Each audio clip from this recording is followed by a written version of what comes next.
Hey everybody, welcome back to Mixing with the Geek. Today we'll be making the Black Jack, the paired cocktail for Paranoid by Black Sabbath. This is an old school coffee cocktail updated for modern tastes.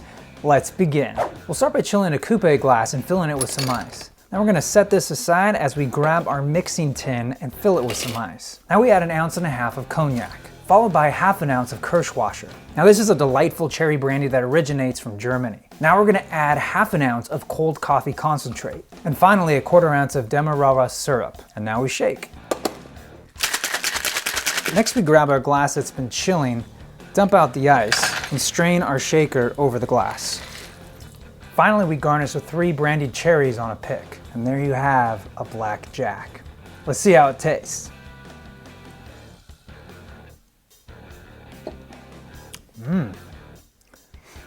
That's really good actually. I really like how the cognac and the coffee play together, and there's just a little hint of that cherry flavor with the Kirschwasser and just a little bit of sweetness from that syrup.